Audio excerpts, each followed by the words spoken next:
So, so this is module 3, and tonight we are looking at cracking the power code. Under this power code, I'll be teaching you how to crack 3 major codes that will help you in your parenting. We have the communication code, the attention code, and the tantrum code.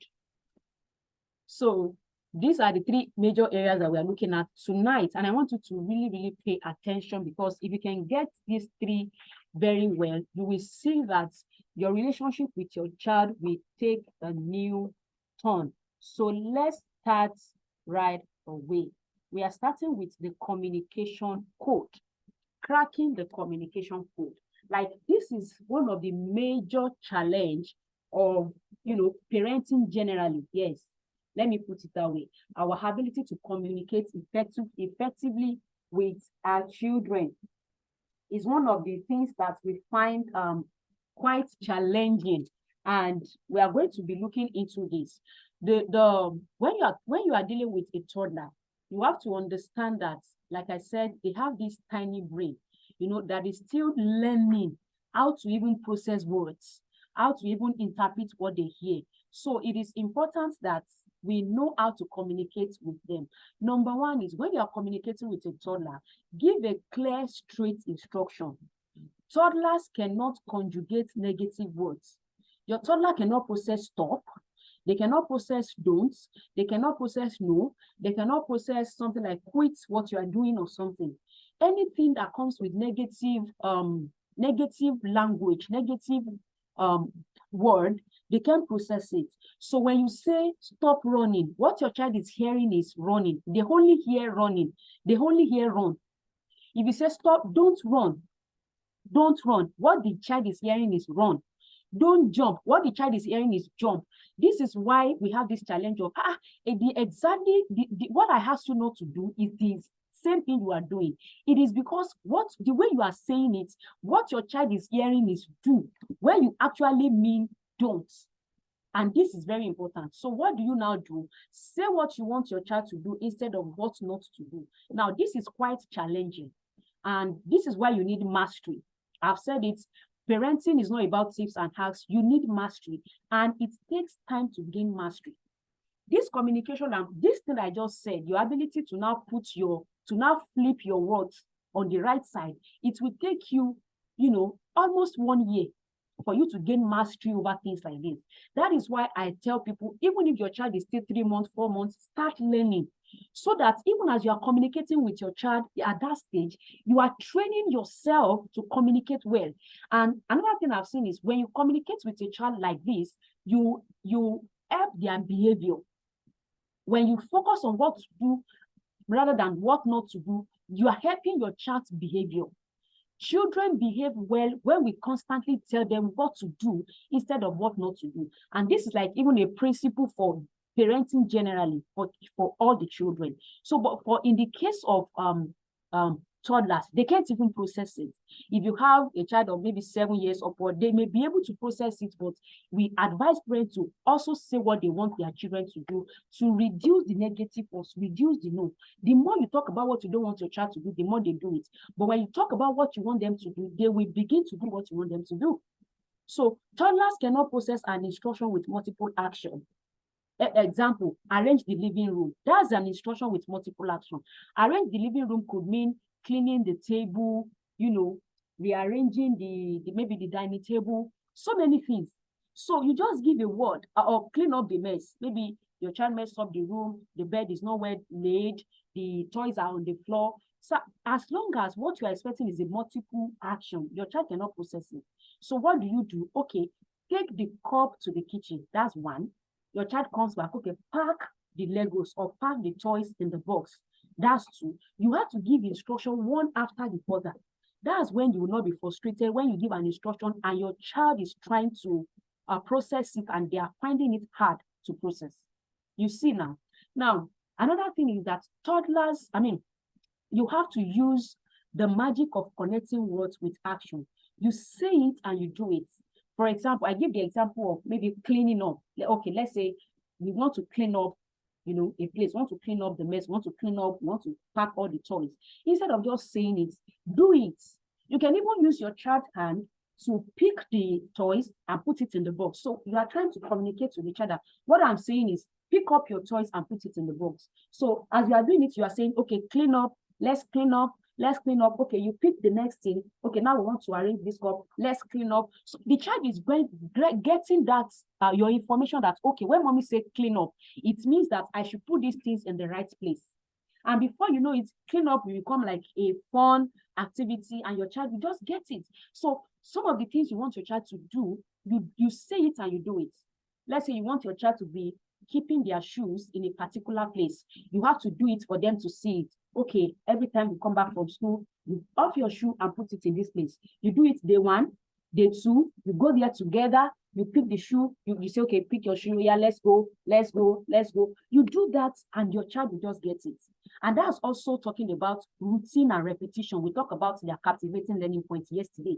So this is how you can begin to use this captivating learning points to begin to help your child to, behave better and to understand you better. So communication gap is one of the reasons why we struggle with these children. We don't know how to communicate. If you don't know how to communicate with a toddler, you will always struggle because we think the child is stubborn, this child does not listen, and you are just easily frustrated, and the child is also responding with emotional outbursts. So that is another thing that you want to do while you are communicating with your toddler. Another one is use playful tones. Yes, instead of just shouting, clean up the mess, Joe. Instead of doing that, why not you say it in a playful way? All right, okay, you are through. Let's clean up. It's time to go to bed. Let's clean up.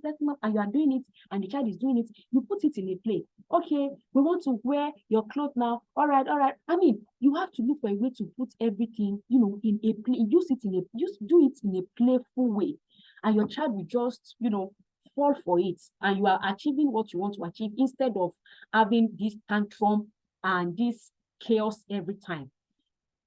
Call your child by name and use eye contact. Yes, sometimes you need to call the child by name and use eye contact. Offer choices over negotiable actions, e.g., lunch first or homework. Okay, let's say your child is just coming back from school and you're like, okay, you have to take your lunch, you have to do your assignments, then we are going to play this game. Then, okay, the two that you think that are negotiable, you can say, okay, do you want to eat first or you want to do your homework first? You understand? Okay, do you want this blue shirt or this white shirt? Give them choices in cases where things are negotiable. Now, some things are not negotiable. For example, bathing in the morning is not negotiable. You don't begin to ask your child, do you want to bathe? No, it's not negotiable. It's time to bathe, but would you prefer the blue shirt or the red shirt? We have two different toothpaste. Would you prefer this toothpaste or that toothpaste? Do you want this white toothbrush or this toothbrush? Now, this is one thing that is very important, and it works, when we do things like this with our children. Because one of the reasons we are constantly having outbursts is because they feel like they are being ordered around every time, imposing everything on them. You have to do this, you have to. But when you give them the opportunity to choose over some little things that are negotiable, some simple things, they have this control power that, okay, I'm also in charge, and it is their life, it's not your life. So you have to learn to give your child control over their life. Anyway, you are also raising them to be independent at the end of the day. So you don't want to be the one to do everything for them. In fact, one of the reasons parents are stressed is over-parenting. But I'm not going into that today. When your child asks why, explain in simple words. Oh, why should I wear my shoe? Oh, because if you don't wear your shoe, you can get hurt, when you step on a nail or something. Why are you saying I should wear my cardigan? Oh, because it's cold out there. Just explain in simple words, because children can ask you why. I think about 2 or 3, I think last week, my daughter was climbing she was climbing the louvers, and I'm like, oh, please sit. And she was asking me, why should I sit? You see, why should I sit? I have to say, okay, the way you are climbing, I have to start explaining. That's the way children are. So when your child asks why, explain calmly and use simple words to explain.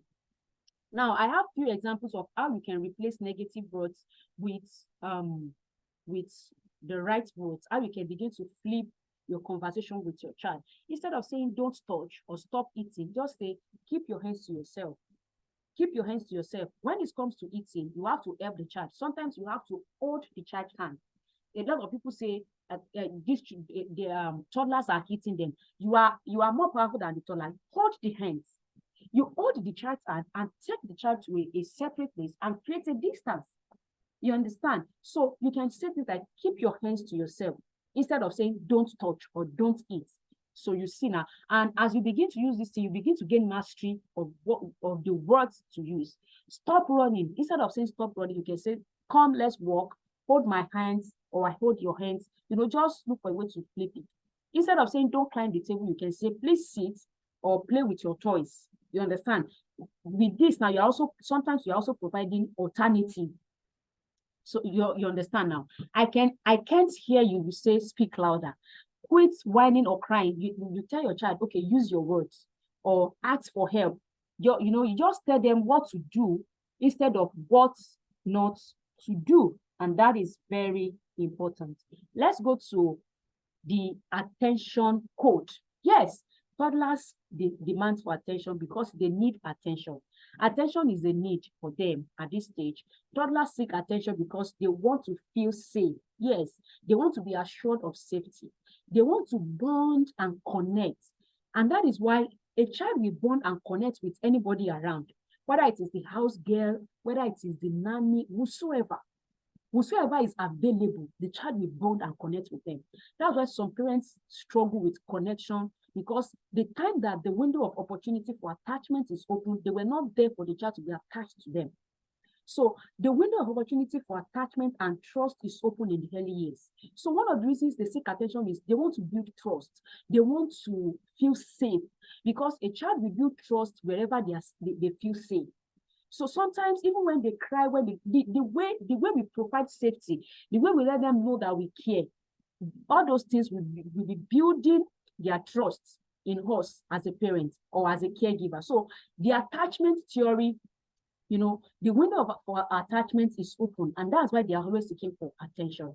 Lack of adequate attention can lead to constant tantrum. Yes, if a child is lacking attention, the child can begin to have constant tantrum. Then you have to create time for bonding in your routine. Yes, when parents create routine, I tell them, create time for bonding. You have to create a time when you have, you do something to bond with your child, especially if you're a busy person. You are going in the morning, you pet the child, you are coming back, you hug the child. All those things matters. You understand? So don't give a distance. You are coming back, the child wants to hug you, you are pushing the child away because you are tired. We have to also learn to deal with our own emotions so that we will not pass all these things to our children, because it matters to the kind of adults that they will become. Give constant hug, pegs, cuddle, say I love you always. You can never say I love you too much to your child. If you have not been doing that, please start doing it. If you have not been hugging your child, please start hugging your child. Cuddle them, give them pegs and all of those things. This I love you, you can never say it too much. You can never say it too much. You have to say it again and again. And that is very important.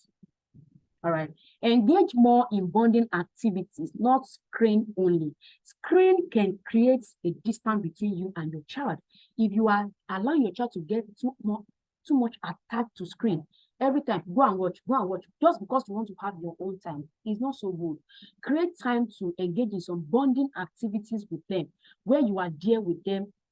Activities like games, singing rhymes, reading story to your child, storytelling, you are bonding with them. You understand? Sometimes you learn the rhymes that they are even, learning, and sing it with them. Don't just allow the screen to teach them. You also be there to bond with your child. Be creative with your activities. For example, you can say, oh, this is not bed, this is bed, B-E-D, bed. Bedtime can be your story time. So you are doing two things. You want to put the child to sleep, then you are saying, okay, this time I'll be telling you story as you are sleeping, as you are lying down on the bed. You see now, so you are bonding, and at the same time, you are putting the child to sleep. Engage your child with their favorite activities when you are busy. Yes. When you are busy or you want to do something, that is the time to engage your child. You look for that favorite activity, and then you engage. You have to be strategic with this thing. That's why I tell parents, from morning till afternoon or till night, your child is watching screen. Now, One of the things I do is that my child doesn't have access to screen all the time. Our screen is scheduled. So if I want to be busy around a particular time, is either I put it around outdoor play where she can go out and play with her friends, or I put it around screen time, so that whenever she's doing either of the two, I can have my own personal time. Maybe I want to do something, I want to work, I want to do something. So I will plan my activity, plan my routine in a way that I will juggle with, okay, when this child is doing this, then I can be doing this. You understand? So you have to be creative. What is your child's favorite activity? Maybe it's coloring, maybe it's this activity that will just get the child to be carried away. And that's why you have to have a lot of activities. I posted some activities yesterday. I don't know if anybody have tried it out. You have to have a lot of activities that your child can engage with, not just screen, not only screen. Screen doesn't bring creativity out of children. What they lay at their hands on and play with is what will bring out their creativity. So engage your child with their favorite activity when you are busy. So look for that thing that your child can do. You want to sleep for maybe 30 minutes or something. There are things you can do. Or maybe you have been playing with the child, from morning, then you just say like, I want to sleep. Then you can say, okay, go and do screen time. Maybe you can now use screen time around that time. Then when you wake up, other things again. So there's a way you can manage all these things. Tantrum, yes, cracking the tantrum code. Tantrum is an expression of frustration due to lack of words or skill to communicate. Now, the reason why children throw tantrums is because they lack words or they lack the communication skill. Even adults throw tantrums. Even adults, the moment you lack words, you are frustrated. The moment you lack the right way to communicate, you are frustrated. Then you begin to throw tantrums. Tantrums is an expression of frustration. Simple. That's the best way to do it. So, all right, that's good. That's good. That's good. That's good. I'm seeing this. All right, that's very good. Okay, so these children throw tantrums for frustration. Even adults, I just said it. Types of tantrum.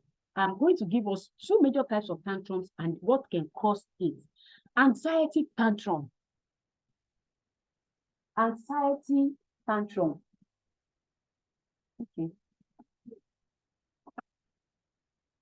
Anxiety tantrum is the first one.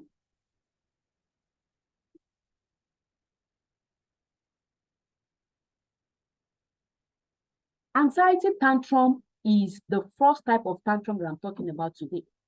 Unpredictability is the #1 cause of anxiety tantrum. When your child cannot predict, when there is no order, is the cause of the child is easily anxious. The moment you bring up a new thing, the child is anxious again. But when there is order and there is plan, you will see that it will reduce anxiety tantrum. Unexplained transitioning. Somebody was asking yesterday, I think 2 days ago, that when the child sees a new person, they throw tantrum. That's anxiety tantrum.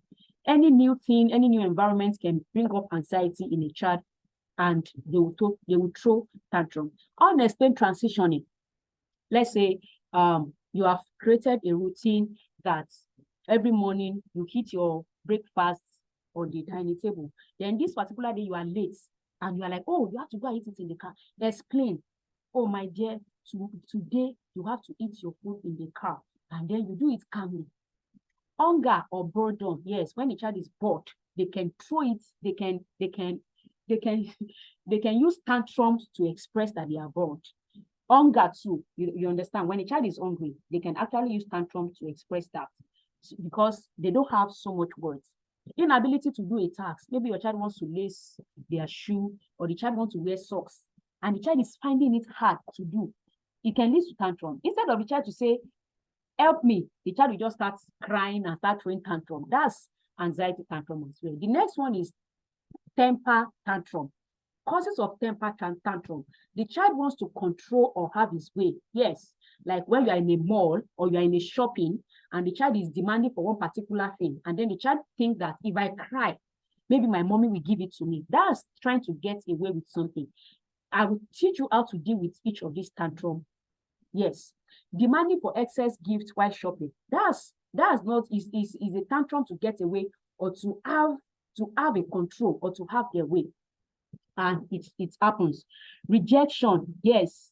Rejection is another, or escape or avoidance. Let's say you want to give your child one bitter drug and the child wants to escape or avoid it. They can throw tantrums because of that. And that's another example of temper tantrum. Demand or need for attention. When the child is the need for attention, they throw temper tantrums. Now, let's now see the solution to each of these tantrums. Unpredictability or change in order. The first thing is you have to create a routine. Walk your child through that routine. Explain before you change or introduce new things. I just said that now. When you are introducing new things, explain to the child. Do you know that when I want to make golden milk for my child in the morning when she's going to school, we are used to putting the milk first, then putting water. The day I change by mistakenly putting water before milk, she will react. Oh, mommy, that's not how we do it. That's not the way it is. That is the way children are. Any little change, they react. If you have been giving your child, I don't know, if you have been giving your child food in a particular, the day you change it, it can lead to chaos. You just be like, no, that's not how we do it. Because they are used to order, they are used to routine, they are used to structure. That's how they learn. We talked about that one yesterday. Transitioning. When you are transitioning, give time for adjustments. Like you say, okay, 5 minutes more to watch your cartoon and we are going to bed. All right, maybe your child is playing in the place. Oh, you have 2 minutes more and we'll move. So the child is prepared. Oh, you have 1 minute more. You understand? That's how to manage transitioning.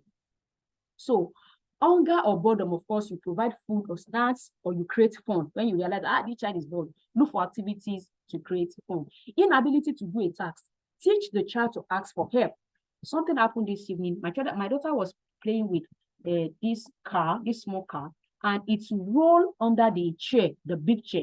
And I was busy working on the system, and she started crying. I looked back and I'm like, what happened? What happened? She was like, she didn't talk. I said, did your toy fall under the chair? Because I saw her trying to shift the chair.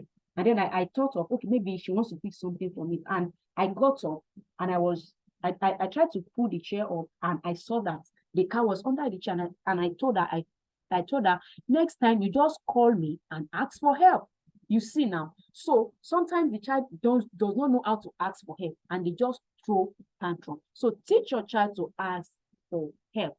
When a child is seeking to have his way or control, like the example of I am demanding for excess thing when you are shopping that I give the other time, you have to maintain your firmness. Don't give your child what you are not supposed to give the child because you don't want the child to cry. No, don't tolerate indiscipline. Because if you continue like that, you will find it hard to control your child. So you have to tell the child, oh, you've taken enough biscuits, you cannot have extra biscuits. Maintain your firmness. Don't say, oh, so that you not cry, Take. No. The child knows that next time, if I cry, my mommy will give it to me. Don't create that gap. Because the moment you establish that routine of when my child cries, I give them whatever they want, is the absorbent mind will absorb it that way. And every time you try to change it, it will be leading you to chaos. So validate your child's emotion and allow expression. Now, when a child is reacting in this way, validate the emotion. You can't take fun away from a child. You can't take something sweet away from the child and expect the child not to express their emotion. No, they are human beings too. So you tell the child, oh, it's okay to cry, but you can't have more sweets. And if you have more sweets, it may purge you or something. Take the child to a quiet place, provide choices or alternative. You understand? If you have any alternative or any choice or any other play or any other activity, maybe you can go for another fun activity in the mall or something, to just make sure, don't give in just because you don't want the child to cry. So you have to learn how to manage all these things. Avoidance, rejection, or escape. Give a choice. Use play or fun. Give time for adjustments. These are things you can do in the case where your child is trying to avoid something, trying to reject something, or trying to escape from something. Your child does not want to bathe. And you're like, okay, should we use warm water or you use cold water? Should I brush for you or you brush for yourself? Depending on the age of your child. So when you give choices or you use play, oh, we're going to play with bubbles, bubbles, bubbles, bubbles. You bring out the soap, you make some bubbles, you are just looking for a way to do it in a fun way so that it doesn't turn to chaos. And that's very important.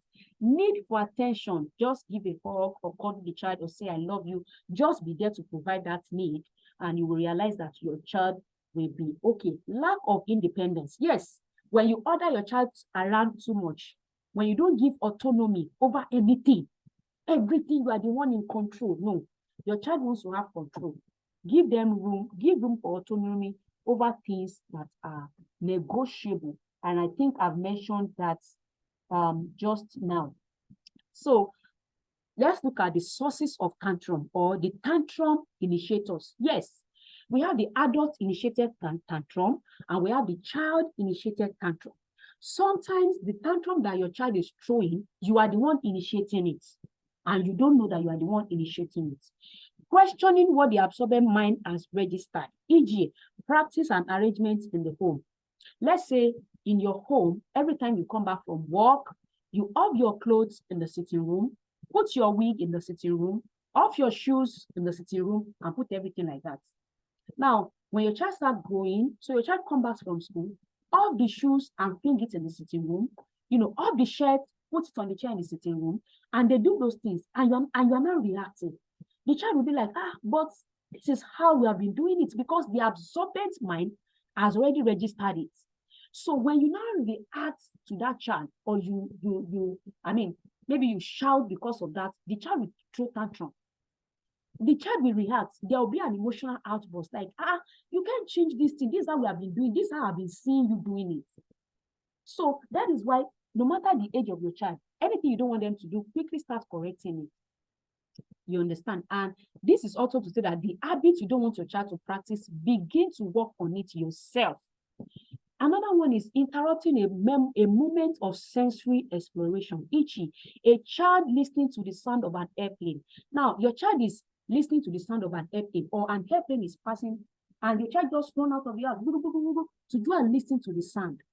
And then you run after the child, beat the child, come back here. We are going somewhere. We are already late. You are the one initiating that tantrum because you are supposed to be patient with the child. So when a child is, let's say, I give the example of a child drawing on a car that is dusty, and you are like, come and eat your food, come and eat your food. You are not patient. But I'm calling you and you hear me. You just want to react. No. The thing you have to do is, okay, you have 2 minutes more. I'd like you to come inside now and take your food. Because the moment you interrupt that sensory exploration, the child will throw tantrum. The child will respond with tantrum, like, because the child does not like it. The child is learning. Don't forget, I talk about sensory exploration as one of the ways that these children learn. So you need to take note of that. It's not every time that you think your child is stubborn that your child is actually stubborn. Unpredictability, I've said a lot about this. Unplanned transitioning, you are the one causing it. You are the one initiating that tantrum. If this is the cause, if unpredictability is the cause, unplanned transitioning is the cause, you are the one creating the tantrum. Restriction of movement and independence. Yes, when you restrict your child too much, you are the initiator of tantrum, because these children need movement to be able to cope. Now, let's go to disadvantages of restriction or lack of boundaries. Yes, a child that is constantly restricted will lack self-confidence, creativity, and initiative. When you constantly restrict your child, don't play, don't jump, don't touch this, don't do this. I told you yesterday about creating safety and creating the opportunity. So when you restrict your child too much, they will lack creativity, they will lack self-confidence, they will not have initiatives. Inability to take risk. Yes, children who are constantly restricted will not be able to take risk in anything. Yes, they will not be able to take risk in anything. They rebel constantly. Yes, these children will become rebellious. They will begin to rebel. Freedom without boundaries will also lead to lack of regulation, lack of self-regulation, lack of self-control, and lack of self-discipline. You see now, so you have to balance it. Don't restrict your child too much. Then when you are giving freedom, let there be boundaries. Because if there's no boundaries, your child will lack self-control, your child will lack self-discipline and self-regulation. So you have to learn the skill of balancing things. So you create the opportunity, but you also have boundaries. This is what is acceptable. You do this for 5 minutes. You can jump in this place, you cannot jump in this place. That is what is it. How to deal with emotional outbursts. Identify the cause. When your child is having emotional outbursts, like you are in the heat of it, the child is already falling down, crying and all of it. The first thing is to identify the cause. What could be the cause of this thing? Validate your child's emotion. Don't suppress it. Don't say stop shouting or stop crying. Just validate, oh, it's okay to cry, but we can't do this. You can't eat because you are crying or because you are having emotional outbursts. Help your child to put words to their feeling. Oh, you are sad because I watched the TV. You are not happy because I say you can't take more sweets. Just help them put words to their feelings. Avoid reaction, yelling and shouting. It will make them more emotional. Never eat a child for throwing tantrum. There's no reason why you should eat a child for throwing tantrum. Take the child to a quiet place. Give a distance until it calms down. Let your child also know that you care. Offer choices, alternative, and redirect or distract. Engage in explanation where the child calms down. Please don't eat a child for throwing tantrum. We do this sometimes. A child is crying and you are beating the child to stop crying. The child needs emotional help. Sometimes tantrum is beyond your child. They need help. So you don't have to react based on your emotions. Take the child to a quiet place, create a distance, but let your child know that you still care. So you are creating a distance. You are saying, oh, my dear, when you need me, I can come around, but you need to calm down now before we can talk. Can I give you a hug? Are you ready now? You go, you come back. You go, you come back. Not that you just abandon the child. I know they have taught us, some people have thought about ignoring. Ignoring is not that you abandon the child totally. You just give a distance and you still let your child know that you care. Do you need a hug? Should I come and carry you now? Have you calmed down now? The child is actually paying attention to what you are saying, and they see that you still care, even though you need them to calm down. So let your child know you care, and you can offer choices, you can offer alternatives in cases where there are alternatives. You can redirect the child or even distract. These children are easily distracted. They can easily adapt. So if you have alternative, you can give it. Engage in explanation when your child now calms down. If your child has not yet calmed down, you cannot explain anything. The child will not hear you. Now, this is the last thing I'm discussing tonight. The magic pills for toddlers moms. Work with a plan and a routine. What is your parenting plan? You cannot do parenting without a plan. You have to have a written plan of what you are working on.